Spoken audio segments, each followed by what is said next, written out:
삼위일체의 계시록 모델, 요한계시록의 삼위일체 개념에 대한 다니엘서의 영향, 벤저민 L. 글래드.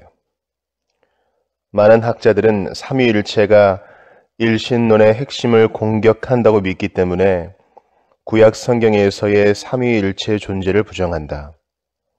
하지만 도대체 어떻게 기독교 신앙의 중요한 교리 가운데 하나에 대해 침묵할 수 있다는 말인가? 삼위일체 교리가 구약 성경에서 아직 발전되지 않은 교리로 남아있다는 것을 인정한다 할지라도 몇몇 구절은 의도적인 수수께끼 같으며 구약 저자들의 본래 의도에 부합되는 궁극적인 삼위일체적 해석을 기다리게 만든다. 요한복음 12장 41절은 이 점에 있어서 가장 감질나는 진술이다. 이사야가 이렇게 말한 것은 주의 영광을 보고 주를 가리켜 말한 것이라. 믿지 않는 청중과 예수님의 대화 한가운데서 발생한 이 진술은 선지자 이사야가 이사야 6장에 기록된 대로 하늘의 이상을 통해 그리스도의 위격을 어느 정도 이해했음을 주장하는 구절이다. 요한복음에 따르면 선지자 이사야는 그리스도의 선제성 또는 그의 영광을 어렴풋이 알아차린 것이다. 요한계시록은 신약성경에서 삼위일체에 대한 가장 정교한 묘사를 담고 있다. 신약성경의 다른 부분에서 암시된 것이 요한의 계시록에서 더욱 분명해진다. 계시록에서의 삼위일체는 너무 복합적이며 진전된 것으로서 이 주제로 글을 쓰고자 하면 이내 다루기 힘든 것이 되고 만다. 지면이 제한되어 있기에 요한계시록에서 삼위 하나님에 대한 한 측면만 다루고자 한다. 나는 다니엘서가 요한의 삼위일체 개념에 대한 대략적인 청사진 또는 모델을 제공한다는 점을 주장할 것이다. 씨앗 형태로 다니엘서는 삼위 하나님의 위격들이 서로 어떻게 관련되며 특히 하나님이 성령을 통해 종말의 계시에 대한 신비를 어떻게 밝혀주시고 그의 빛을 비추어 주시는지, 또한 인자, The Son of Man을 통해 그것을 어떻게 시행해 나가시는지를 묘사한다. 다니엘서의 어떤 부분은 악명 높을 정도로 복잡하며 심지어 비밀스럽다. 그러나 삼위일체의 교리를 건전하게 이해하는 데 필요한 요소들은 모두 남아있다. 사도 요한은 다니엘의 하나님 개념에 비추고 있으며 삼위 하나님께서 어떻게 신성 안에서 서로 교통하시는지 그리고 교회와 어떻게 교통하시는지를 밝혀준다. 신비의 계시자로서의 하나님. 요한계시록 1장 1절을 그저 스쳐 지나가 버리고 좀 더 극적인 부분을 다루고자 하는 유혹에 굴복해서는 안 된다. 요한계시록의 첫 번째 구절은 하나님께서 그리스도에게 주신 계시를 어떻게 드러내시는지를 정교하게 밝혀준다. 요한은 그의 책을 계시의 사슬로 시작한다. 예수 그리스도의 계시라. 이는 하나님이 그에게 주사. 헨 에도켄 아우토 호데오스. 반드시 속히 일어날 일들을 하데이 게네스다이 덴 타케이. 그 종들에게 보이시려고 그의 천사를 그 종 요한에게 보내어 알게 하신 것 에세마넨이라. 요한이 하나님께서 그리스도에게 나타내신 계시의 내용을 어떻게 드러내시는지를 자세히 설명하지 않는다 할지라도 그는 그 계시의 내용이 의미할 것에 대해 암시를 제공한다. 몇몇 주석가들이 주장했듯이 반드시 속히 일어날 일들 하데이 게네스다이 덴 타케이 이라는 표현과 알게 하신 것 또는 암시하는 것 에세마넨 이라는 핵심 동사는 다니엘서를 상기시킬 수 있는데 특히 2장을 기억나게 한다. 그러나 주석가들은 하나님이 그에게 주사라는 구절을 강조하며 이것을 철저하게 계시록 서원에 적용한다.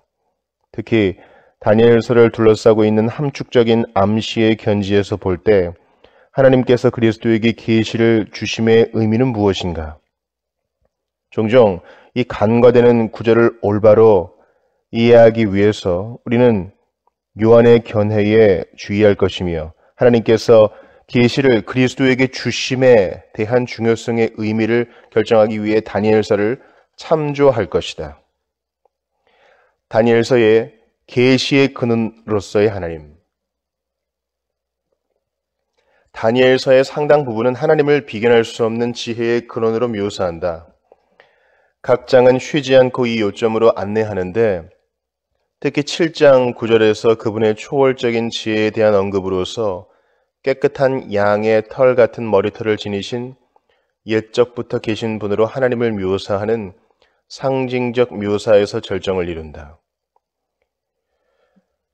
다니엘서의 중심 주제는 그분의 지혜 또는 신비를 선별된 개인들, 느부갓네살과 다니엘에게 나타내시는 하나님의 능력에 있다.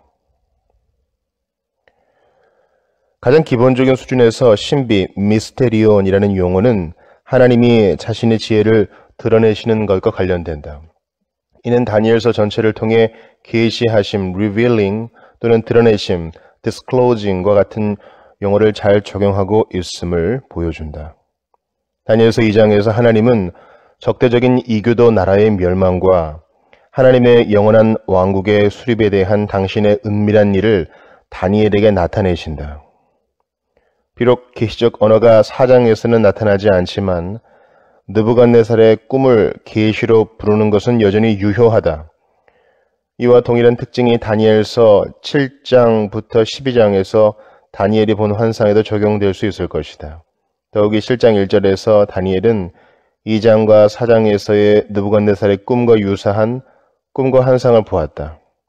하나님께서 2장과 4장에서 느부갓네살의 꿈을 알고 해석할 수 있도록 자신의 지혜를 다니엘에게 전달하셨던 것처럼 이제 7장부터 12장에서 자신의 지혜를 다니엘에게 직접적으로 드러내시고 그것을 이해할 수 있도록 다니엘을 지혜롭게 하신다. 하나님은 먼저 지혜를 계시하시고 그 계시에 대한 해석 부분을 드러내신다. 다니엘서 2장에서 느부갓네살은 꿈을 꾸고 그 해석을 알고 싶어한다. 하나님은 다니엘에게 밤의 환상으로 꿈과 해석을 모두 드러내신다. 그리고 다니엘은 2장 31절부터 45절에서 그것을 설명한다. 이런 하나님의 지혜를 드러내심은 다니엘서에서 34회나 사용된 해석, 페세르이라는 용어로 특징 지어진다.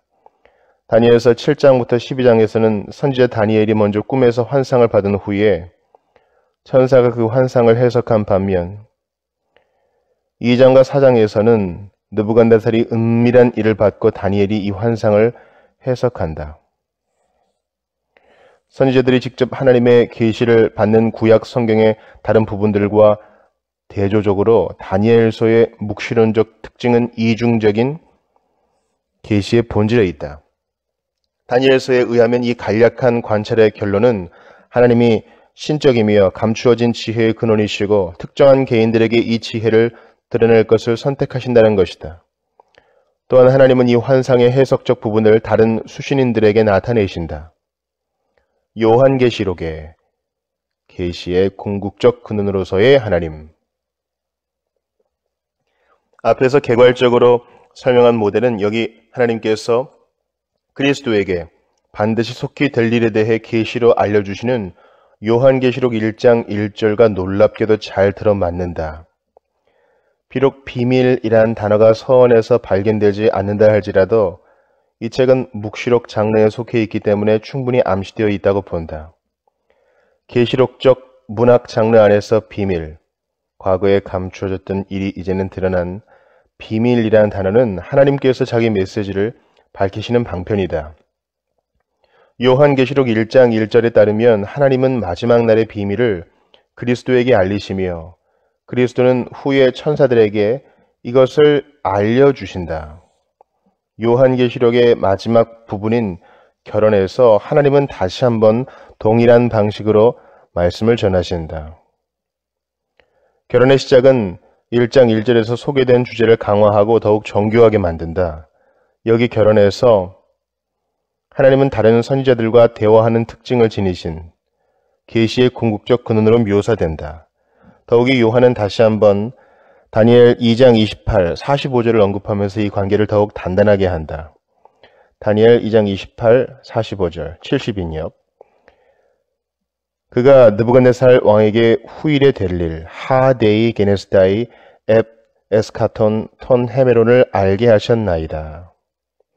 크신 하나님이 장래일, 하데이 게네스다이 메타타우타를 왕께 알게 하신 것이라. 이 꿈은 참되고 알레티논, 이 해석은 확실하나이다. 파스테하니. 요한계시록 22장 6절. 또 그가 내게 말하기를 이 말은 신실하고 참된지라. 파스토이카이 알레티노이. 주 곧 선지자들의 영의 하나님이 그의 종들에게 반드시 속히 되어질 일 하데이 게네스타이 엔타케이를 보이시려고 그의 천사를 보내셨도다. 요한이 왜 이런 다니엘서의 내용을 결혼해서 언급하고 있는가? 이는 다니엘 2장에 묘사된 바와 같이 영원한 왕국 도래의 초기 성취를 암시할 뿐만 아니라 드러난 비밀의 유일한 근원으로서의 하나님의 속성을 확증해 준다. 기만과 신성 모독을 통해 하나님의 진리를 흉내내려는 요한계시록의 짐승과는 대조적으로 하나님의 계시는 부패함이 없고 참되며 진실하다. 비밀을 드러내시는 하나님의 능력을 묵시록의 서원과 결혼해 두는 구조를 통해 요한은 계시의 진정성을 강화하고 그럼으로써 교회는 속임수의 한가운데에서 인내할 수 있도록 격려를 받을 것이다. 비밀한 일의 계시자로서의 그리스도. 요한계시록 1장 1절에서는 계시의 근원으로서의 하나님이 제시되어 있을 뿐만 아니라 그리스도 역시 구별되지만 매우 중대한 역할을 겸하고 계신다. 요한은 다소간 모호한 표현인 예수 그리스도의 계시, 아포칼립토스 예수 그리스도라는 말로 시작한다. 주석가들은 이것이 어떤 종류의 소유격을 구성하고 있는지에 대해 서로 의견이 다르다. 한편으로는 이것을 예수 그리스도에 관한 계시, 목적격 소유격으로 해석할 수 있다. 다른 한편으로는 이것은 그리스도로부터 나온 계시, 주격 소유격일 수도 있다. 몇 가지 이유 때문에 후자가 가장 그럴듯한 해석일 것이다. 만일 요한의 계시록에 담겨져 있는 환상이 그리스도로부터 온 것이라면 이는 독자로 하여금 삼위일체의 두 번째 일원이 계시를 드러냄에 있어서 어떤 독특한 역할을 수행하시는지를 잠시 멈추어 숙고할 수 있게 만든다. 요한계시록 1장 1절은 그의 천사를 그종 요한에게 보내어 알게 하신 것, 에세마넨이라고 진술한다. 동사 세메이노, 알게 하다의 주어는 분명하지 않아서 하나님 또는 그리스도일 수 있지만 많은 주석가들은 실제로 그리스도가 주어일 것이라고 주장한다. 아마도 다니엘서의 고대 헬라어 역본에 따르면 하나님만이 환상을 알리시거나 나타내시는 분이심은 우연이 아닐 것이다. 그러나 여기 요한계시록 1장 1절에서 그리스도는 천사들에게 이 상징적인 환상을 전달하시는 분이시다. 서원에서 정말 매혹적인 묘사 가운데 하나는 요한이 인자를 옛적부터 항상 계시던 분으로 묘사하는 1장 14절에서 나타나는데 이는 그의 옷은 희기가 눈 같고 그의 머리털은 깨끗한 양의 털 같고 그의 보호자는 불꽃이요라는 다니엘서 7장 9절에서도 발견된다. 인자를 흰 머리털이라는 그림 같은 언어로 묘사함으로 요한은 그리스도의 비길 데 없는 지혜, 즉 오직 하나님 한 분만이 소유하신 것과 동일한 지혜를 강조한다. 묵시 문학의 핵심 특징은 천사가 계시를 중재한다는 것이다. 전형적으로 하나님은 계시의 근원이 되시고 탁월한 천사가 그 계시를 개인에게 전달한다. 요한계시록 1장 1절에서 이런 전달의 사슬은 전통적인 동시에 독특하다.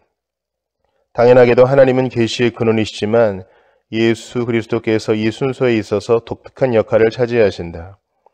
하나님이 그리스도에게 주사 반드시 속히 일어날 일들을 그 종들에게 보이시려고 그의 천사를 그 종 요한에게 보내어 알게 하신 것이라. 따라서 사슬의 순서는 다음과 같다. 하나님, 그리스도, 천사, 요한, 7 교회들.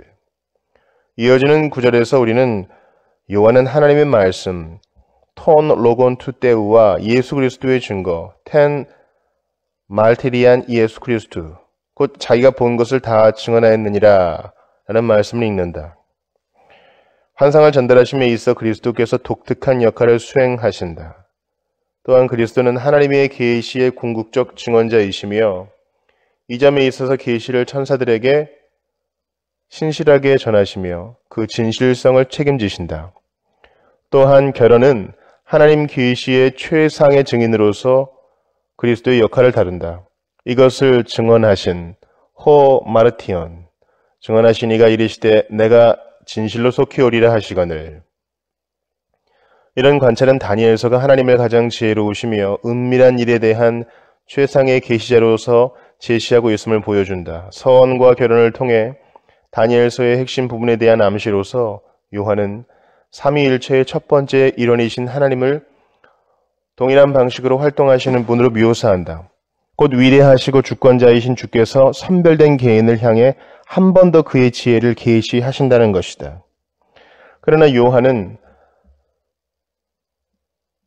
계시가 그리스도로부터 왔다는 사실을 주장함으로써 그리고 그 소통의 사슬에 있어서 그리스도에게 탁월한 지위를 부여함으로써 계시가 임하는 과정에 대한 다니엘의 배열 방식을 발전시킨다. 그리스도께서는 그저 단순히 계시를 중개하시는 분이 아니다. 그리스도는 최고의 증인이시며 하나님의 계시의 근원에 있어서 어떤 역할을 하시는 분이시다.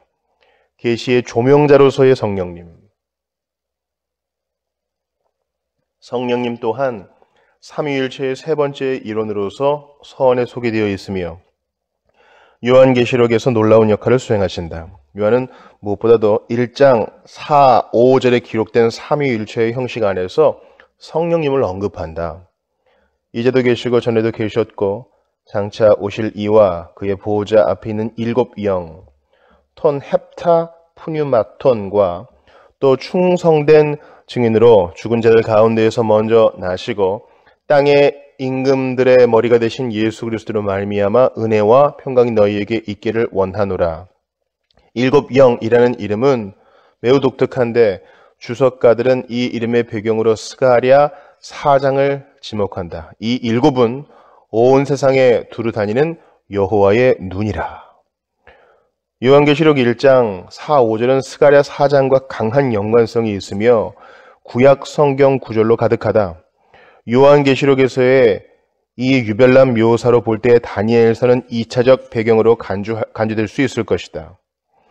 7이라는 숫자는 다니엘서에서 상징적인 의미를 내포하는 데 특히 완전한 기간이라는 시간과 관계한다. 예를 들면 느부갓네살이 회복되기 전까지 7대를 지내야 할 것이다. 아마도 가장 주목할 만한 7은 7일에 세부임 10임을 기한으로 정했다고 말하는 다니엘서 9장에서 발견된다. 이 환상의 나머지 부분은 이 상징적인 숫자를 계속해서 많이 사용한다. 7일에, 62일에, 62일에, 그리고 한 일에, 일에 등이 그것이다. 개념적으로 볼 때 요한계시록에서의 성령의 역할은 다니엘서 안에서 공명되고 있는데 특히 하나님의 종말의 계시의 의미에 빛을 비추어 주시는 방식으로 활동하신다. 다니엘서의 조명자로서의 성령님. 다니엘서에서의 7이라는 숫자는 묵시록적 의미를 지닐 뿐 아니라 다니엘서에서 성령님은 특히 하나님의 종말 계시를 조명해 주시는 분으로서 핵심 역할을 수행하신다. 다른 예언서와 비교해서 다니엘서를 독특하게 만드는 것은 하나님의 영의 임재와 은밀한 일 또는 하나님의 감추어진 지혜 사이의 관계성에 있다. 다니엘서는 은밀한 일이라는 용어를 사용하며 오직 성령님만이 이 용어의 해석을 전해주실 수 있는 유일한 분이심을 단호하게 주장한다. 다니엘서의 내러티브를 신중히 읽는다면 묵시록적 계시의 수신자들에게 깨달음을 제공해 주시는 성령의 역할을 강조한다는 사실을 알 수 있다. 몇몇 주석가들은 다니엘서의 지혜 논쟁 또는 왕궁 내러티브의 중요성을 잘 인식해왔다. 요셉이나 에스더와 같이 다니엘서에 나타난 이런 왕궁 내러티브는 다른 모든 이들의 지혜보다 더욱 뛰어난 지혜를 가진 이가 왕궁에 거하는 이야기를 전한다. 이런 성공 이야기는 그들의 대적자들의 지혜와 완전히 반대되는 지점에 위치해 있다.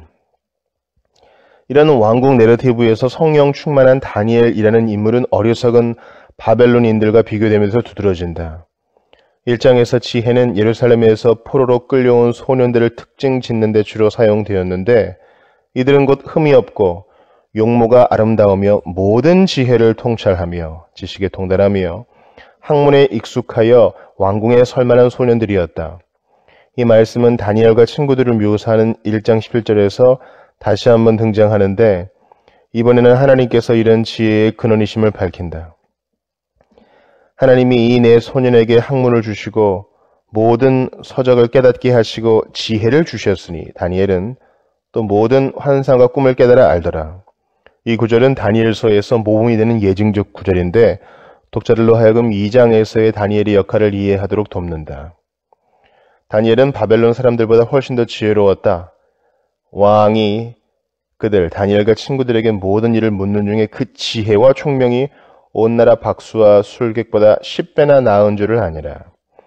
다니엘 2장 2절부터 13절은 바벨론 지혜의 쓸데없음에 대한 가장 긴 이야기이다.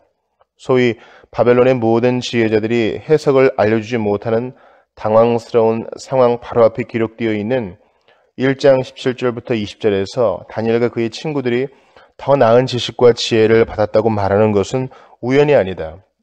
느부갓네살은 모든 방법을 다 동원하기 위해 바벨론의 모든 지혜로운 자들을 불렀다.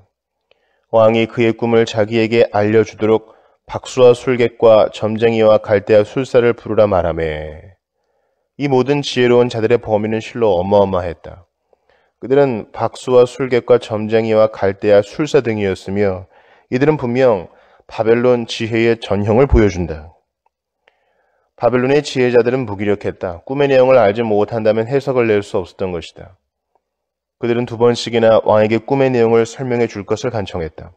다소간 예증적인 단락은 2장 2절부터 11절이다.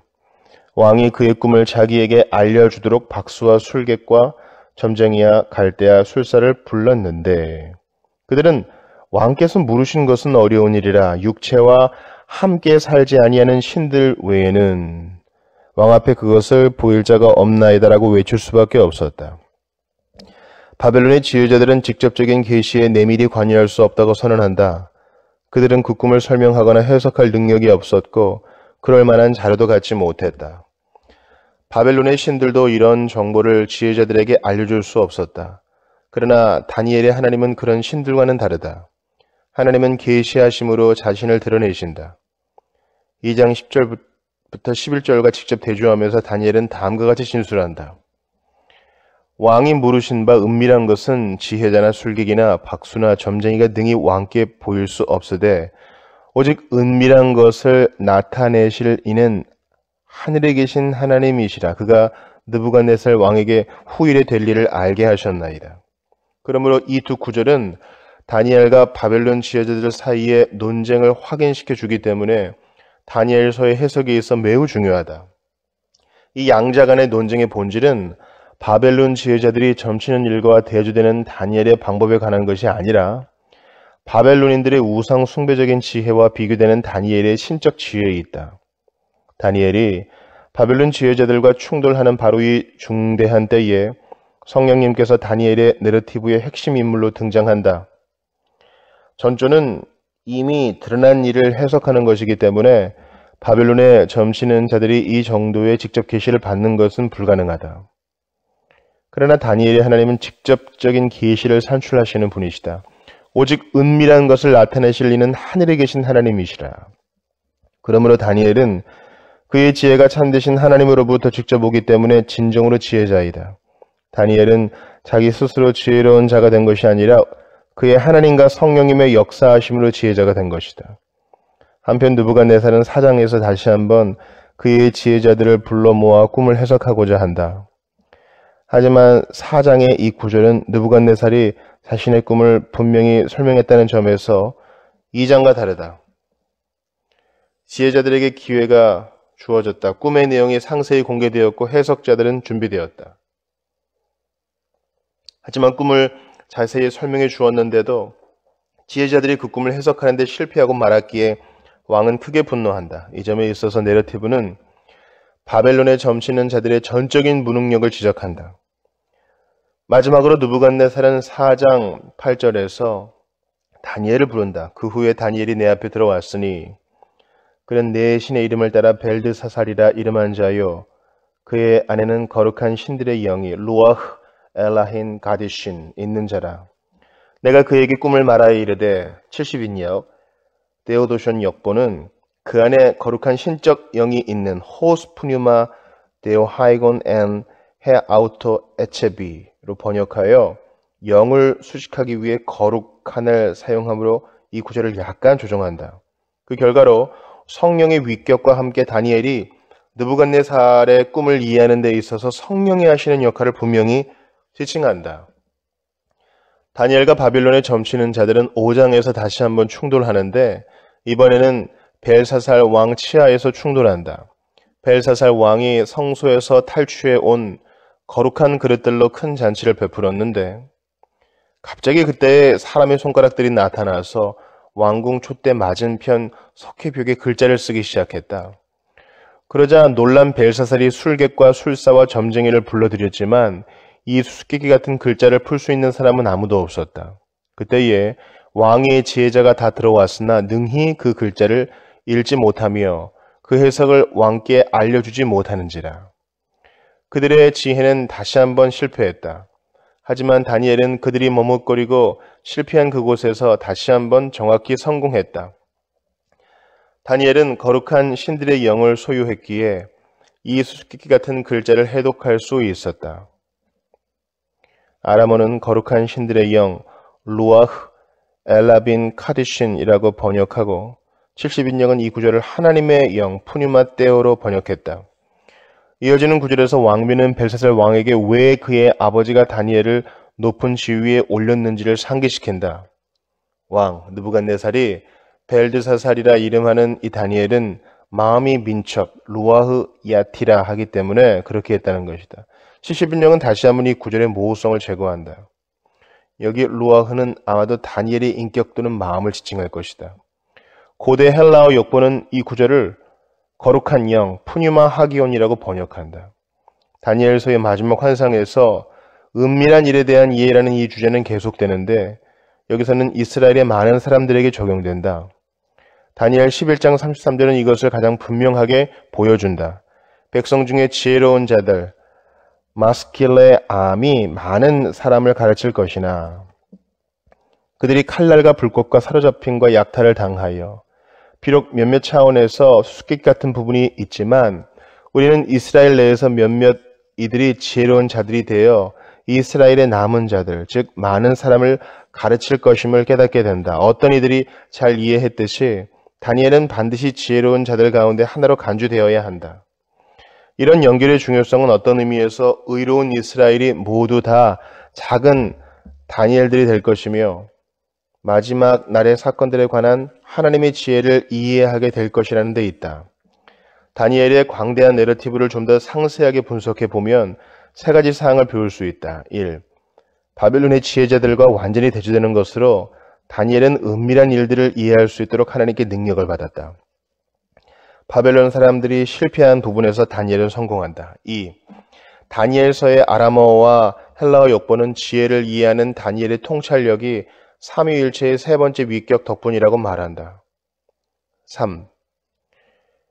종말의 날에 의로운 이스라엘 사람들은 다니엘처럼 아마도 성령에 힘입어 하나님의 묵시록적 지혜를 이해하게 될 것이다. 요한계시록의 7영.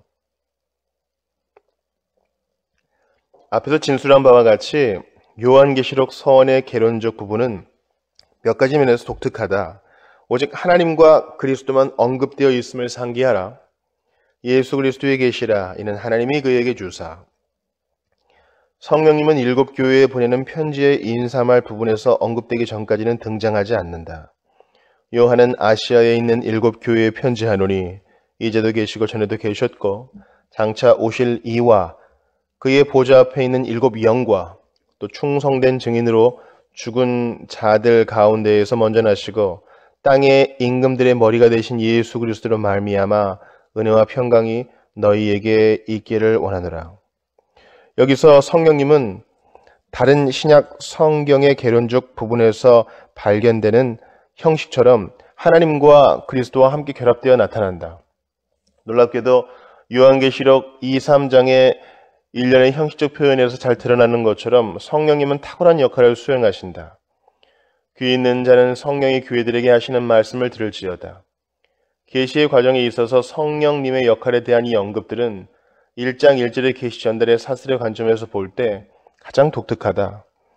요한은 왜 1장 1절의 계시 전달 사슬에서는 성령님을 생략하고 요한계시록 2, 3장에서는 성령님을 포함시켰을까? 성령님께서는 계시의 근본적인 행위자가 아니신가?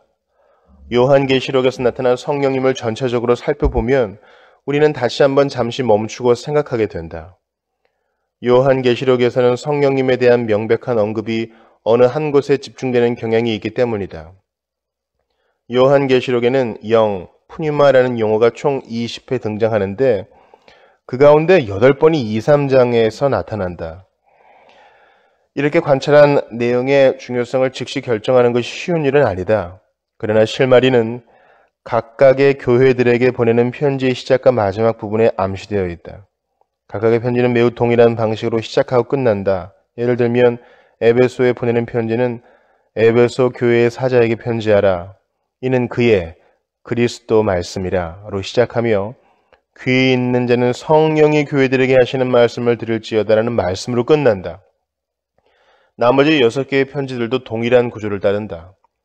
각각의 편지는 인자로부터 나오는 개론적 메시지를 동반한 서론이 첨부되어 있고 이 편지를 선포하심에 있어서의 성령님의 역할에서 그 절정을 이룬다. 성령님께서는 인자의 선지자적 메시지를 받아들일 수 있게 하시며 7교회의 회중이 그 진리의 말씀을 적용함에 있어서 도움을 주신다. 따라서 우리는 요한계시록 1장 1절의 메시지 전달 사슬 구성을 다음과 같이 종합할 수 있을 것이다. 계시는 하나님으로부터 나와서 그리스도에 의해 증언되고 사자들에게 전달되며 그 후에 요한에게 그리고 그 환상을 이해하고 적용하시는 성령님의 사역을 의존해야 하는 7교회들에게 전달되었다. 만일 성령님의 도움이 없다면 그 환상은 그저 공허하게 들릴 것이다. 성령님은 책망하시고 용기를 주시며 약속하시고 위협하시며 듣는 이의 마음과 지성과 양심을 다루시고 이끄심으로 그리스도의 강력한 말씀을 교회에 가져오신다. 요한계시록의 중심 주제 가운데 하나는 교회가 그 환상과 상징들을 이해하도록 권고하는 것이다. 요한계시록 1장 3절은 문법적으로 다음과 같이 읽을 수 있다. 이 예언의 말씀을 크게 읽는 자는 복되도다.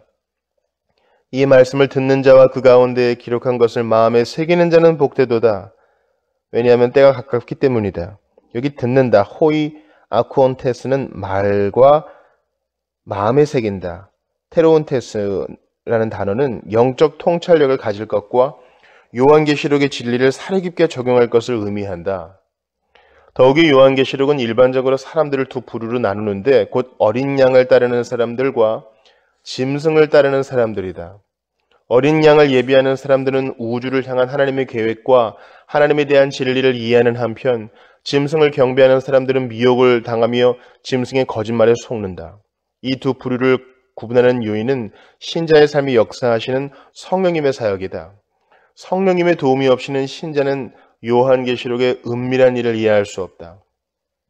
요한계시록에 대한 이런 관찰들의 결과는 매우 분명하다. 그것은 성령님께서 다니엘서에서 그러한 것처럼 요한계시록에서도 동일한 능력으로 기능하신다는 것이다. 두 경우 모두에 성령님은 묵시록적 은밀한 일을 파악할 수 있는 능력을 주신다. 다니엘과 바벨론 지혜자들 사이의 논쟁과 같이 요한계시록에서 성령으로 충만한 신자들은 진리를 인식할 수 없는 자들과 확고하게 대조된다. 앞에서 언급한 바와 같이 다니엘 11장은 많은 사람들을 가르치는 지혜로운 사람을 마음속에 그린다. 예를 들면 의로운 이스라엘 사람들. 요한계시록은 이런 형식을 따라서 요한을 많은 사람, 예를 들면 7교회를 가르치는 지혜로운 자로 간주한다. 이제 모든 신자들은 요한계시록의 하나님의 비밀을 이해할 수 있게 하시는 성령의 능력을 소유한다. 다니엘의 환상을 시행하시는 이로소의 인자. 지금까지 우리는 삼위일체의 첫 번째와 세 번째 위격에 대해 논했으니 이제는 그리스도의 위격을 살펴보면서 그리스도께서 다니엘의 구조에 얼마나 잘 들어맞는지에 관심을 기울일 것이다. 너무 멀리까지 갈 필요도 없다. 요한계시록을 시작하는 환상에서 그리스도는 명백하게 인자와 동일시된다.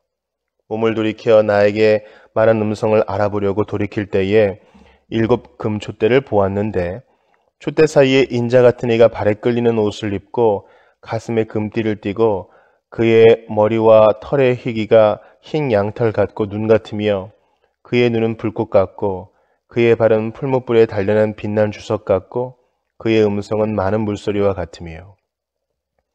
인자와 그의 흰 머리라는 조합은 분명히 다니엘 7장을 상기시킨다. 요한계시록 1장 12절부터 15절의 난제에 빠져 허우적거리지 않으려면 우리는 몇 가지 특별한 부분에 집중해야 한다. 첫째, 인자는 분명하게 옛적부터 계신 분과 동일시되는데 이는 그리스도께서 의심의 여지 없이 신적 의심을 지시한다. 둘째, 그리스도는 하나님께서 언젠가 자기의 영원한 왕국을 세우시리라는 다니엘의 종말 예언을 시행하실 분이시다. 요한계시록 1장 18절은 인자의 죽음과 부활의 결과를 표현한다. 곧 살아있는 자라 내가 전에 죽었었노라. 볼지어다 이제 세스도록 살아있어 사망과 음부의 열쇠를 가졌노니. 그리스도의 죽음과 부활로 인해 삼위 하나님은 죽음을 정복하고 새 창조를 시작할 수 있게 되었다. 새 창조는 요한계시록의 중심 주제다. 인자의 죽음과 부활이 없었다면 삼위 하나님은 악을 단호히 심판하거나 새 하늘과 새 땅을 그분들의 충만으로 세우실 상황에 있지 않았을 것이다. 충분히 분명히 보이긴 하지만 명심해야 할 것은 요한계시록에 따르면 그리스도는 인자에 대한 다니엘의 예언이 성취되는 데 있어서 자신의 역할을 수행하신다는 점이다. 요한계시록에 기록된 그리스도의 많은 사역, 특히 1장과 4, 5장에서의 사역은 대부분 다니엘서 7장의 렌즈로 보아야 한다. 인자라는 인물은 요한의 모든 환상 전체를 통해 명시적으로 또는 암시적으로 나타난다. 요한계시록에서 인자의 특별한 역할 하나를 소개하기 전에 나는 먼저 다니엘 7장을 살펴서 그 인접한 문맥을 그리고 보다 넓은 문맥을 개략적으로 살펴볼 것이다. 다니엘서의 인자 그리고 하나님의 영원한 왕국 수립. 다니엘 7장은 그 복잡성에도 불구하고 대체적으로 직선적이고 솔직하다. 이쪽부터 계신 이가 인자를 통해 세상의 이방 왕국들을 심판하시고 그의 영원한 왕국을 세우신다. 다니엘 2장은 떠오를 대 왕국, 아마도 바벨론, 메데바사, 헬라, 로마를 요약하는데 네 번째이자 마지막 왕국은 하나님의 영원하신 왕국의 길을 내주어야 할 것이다. 이 동일한 종말의 시간이라는 청사진은 7장에서 12장에서 계속된다. 2장과 7부터 12장 사이의 중심적인 차이는 이네 왕국이 서로 어떻게 반응하며 인자를 통해 하나님의 왕국이 어떻게 이전의 이방 왕국들을 정복하는지에 대한 뛰어난 묘사에 있다. 다니엘 7장의 네 마리 짐승은 아마도 2장의 신상의 네 부분과 동일할 것이다. 그들은 하늘의 네 바람이 큰 바다로 몰려 불더니 서로 삼키는 것으로 보인다. 바다는 악과 반역의 전형이다. 이 왕국들은 상징적으로 기괴하게 묘사되는데 이는 그들의 오만함과 파괴적인 성질을 나타내준다. 이 환상은 다시 하늘의 보좌로 돌아가는데 불가이한 인물인 인자 같은 이가 하늘 구름을 타고 와서 옛적부터 계신 이에게 나아간다. 이때 인자는 기업을 받는다. 그에게 권세와 영광과 나라를 주고 모든 백성과 나라들과 다른 언어를 말하는 모든 자들이 그를 섬기게 하였으니 그의 권세는 소멸되지 아니하는 영원한 권세요 그의 나라는 멸망하지 아니할 것이니라. 7장의 나머지 절반은 이 환상을 해석하는데 할애된다. 네 마리 짐승은 네 왕 또는 네 왕국을 상징한다. 마지막 왕국은 좀 더 상세하게 논의되는데 특히 작은 뿔에 그러하다. 열 뿔은 열 왕을 지칭한다. 마지막 뿔 또는 왕은 다른 왕들을 적대하며 이스라엘을 괴롭게 하고 속이며 하나님을 말로 대적한다. 인자라는 인물을 정확히 확인하는 것은 지극히 어려운 일이다. 어법은 매우 어렵고 7장 13, 14절은 쉽게 해석할 수 없는 구절이다. 다니엘에서 인자 또는 인자들은 인류에 대한 일반적인 지칭이다. 다니엘서의 헬라어 번역본들, 데오도션 역본과 고대 헬라어 역본은 사람들과 다니엘 자신, 그리고 사자들 등을 언급하는 데 이 구절을 사용한다. 따라서 이 구절은 두 가지 일반적인 범주, 즉 사람과 사자들, 천사들을 지칭하는 것으로 보인다. 이 인물을 이해하는 데 더욱 깊은 통찰력을 제공하는 것은 인자가 옛적부터 계신 이에게 나아가는 방식이다. 인자는 하늘 구름을 타신다. 내가 또 밤 환상 중에 보니 인자 같은 이가 하늘 구름을 타고 와서. 구약에서는 구름을 타신다는 것이 오직 하나님께만 적용되는 표현이다. 천사들에게도 구름을 타는 특권은 허락되지 않았다.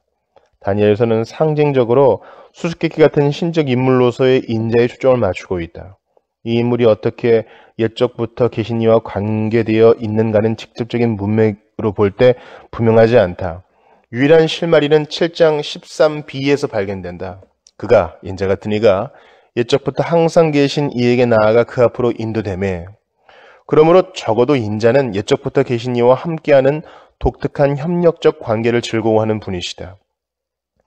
아마도 하늘의 존재가 왜 인자라고 묘사되었는지는 참된 이스라엘과의 긴밀한 일체화로부터 흘러나올 것이다.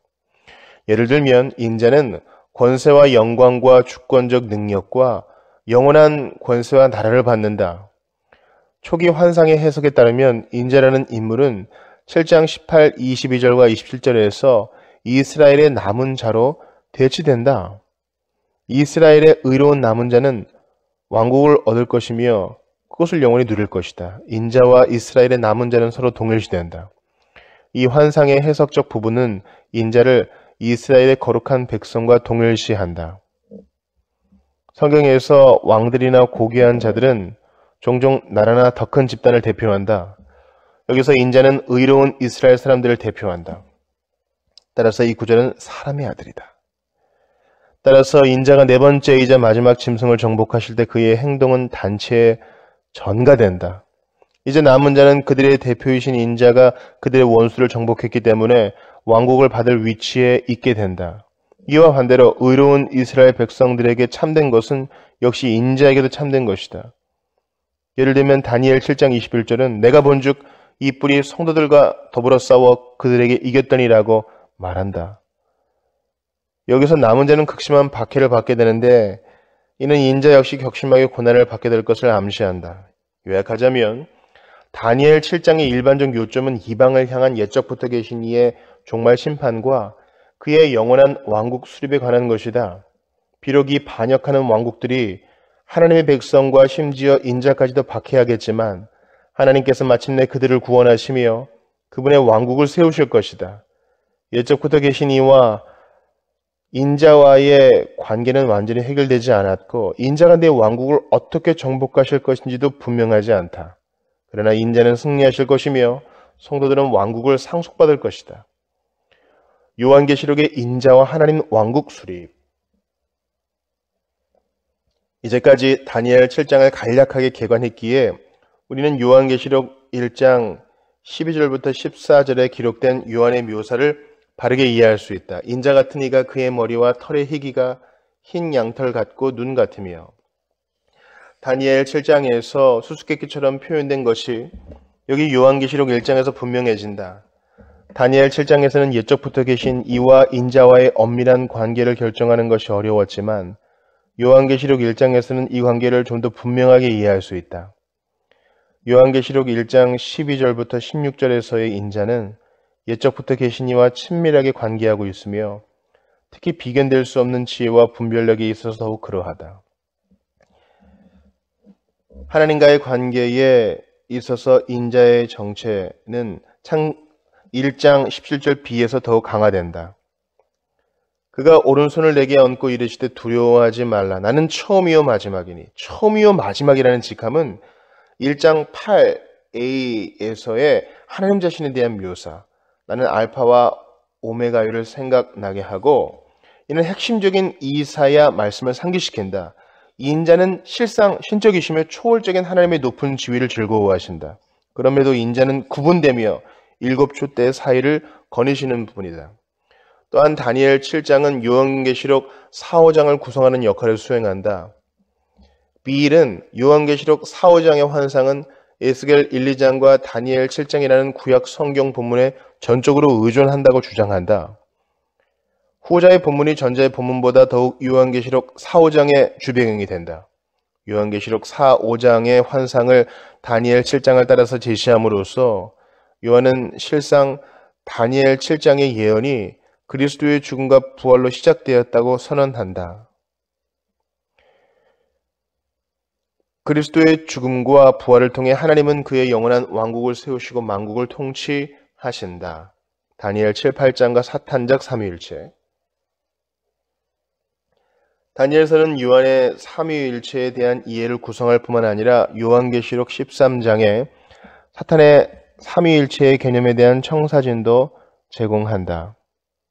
요한계시록 13장의 세 마귀적인 존재들, 용, 바다에서 올라오는 짐승, 땅에서 올라오는 짐승은 참된 삼위일체의 모형을 따른다. 놀랍게도 요한은 다시 한번 두 마리의 기괴한 짐승들과 사탄의 동맹을 묘사하기 위해 다니엘서를 언급한다. 요한계시록 13장 1, 2절에서 바다에서 올라온 첫 번째 짐승은 다니엘서 7장의 네 마리 짐승의 속성을 닮았다. 요한계시록 13장 사건의 일반적인 순서는 다니엘 7장에 언급된 사건들의 순서를 기억나게 한다. 다니엘 7장, 바다에서 올라오는 네 마리 짐승, 인자가 권세를 받음, 인자가 백성과 나라들의 섬김을 받으심, 또 다른 왕이 말로 하나님을 대적할 것. 요한계시록 13장, 바다에서 올라오는 짐승, 인자가 권세를 받음, 짐승이 용에게서 권세를 받음, 용이 불신자들에게 경배를 받으심, 짐승이 과장되고 신성 모독적인 말을 함. 다니엘서 7장의 견지에서 볼 때 요한이 사탄적 삼위일체를 구조화한 것의 의미는 두 가지이다. 1. 다니엘서를 삼위 하나님이 어떻게 기능하시는지에 대한 대략의 청사진을 보는 것은 비록 씨앗의 형태라 할지라도 여전히 유효하다. 만일 다니엘서가 요한의 사탄적 삼위일체의 이해를 위한 기초라면 요한의 삼위 하나님의 개념을 형성함에 있어서는 얼마나 더 그러하겠는가. 2. 사탄적 삼위일체는 삼위 하나님을 열심히 흉내내려는 일이다. 하나님께서 그분의 백성에게 종말의 진리를 계시하시는 곳에서 사탄도 역시 거짓을 드러내며 사람들을 속인다. 하나님과 인자는 악을 정복하는 권세를 가졌고 바다에서 올라오는 짐승은 교회를 대적하여 전쟁을 일으키는 권세를 가졌다. 궁극적으로 사탄적 삼위일체는 그 자체로 붕괴될 것이며 더 이상 삼위 하나님을 흉내내지 못할 것이다. 결론, 삼위일체에 대한 요한계시록의 제시는 초기 기독교의 새로운 발견이 아니며 아직 완전히 발전된 형태는 아니지만 구약 성경에 뿌리를 두고 있다. 요한은 다니엘의 하나님 묘사에 보조를 맞추어 계시된 은밀한 일에 대한 궁극적 근원이신 하나님을 나타낸다. 하지만 요한계시록은 몇몇 핵심적인 구절을 통해 신적 계시의 형성에 있어서 핵심적 역할을 하시는 삼위일체의 두 번째 위격이신 그리스도를 지혜와 계시의 근원으로서 특별하게 포함시킨다. 성령님은 계시를 받아들이게 하고 그 요구를 수행하게 하심으로 성도의 삶에 계시의 말씀을 효과 있게 적용하신다. 요한계시록에서 성령님의 역할은 다니엘로 하여금 신적 지혜를 이해하게 하시는 성령님과 긴밀하게 닮아 있다. 마지막으로 삼위의 두 번째 위격이신 그리스도는 묵시록적 계시의 근원으로 기능하실 뿐만 아니라 그 계시의 시행자이시기도 하다. 다니엘 7장에서 인자로서의 그리스도는 계시의 내용을 실현하시는 분이시다. 그리스도는 환상을 나타내고 수행하심에 있어서 아버지 하나님을 도우시는 분이시다. 사탄적 삼위일체가 그 행동에 있어서 삼위 하나님을 흉내낸다 할지라도 그런 행위들은 결국 그들을 멸망으로 이끌게 될 것이다.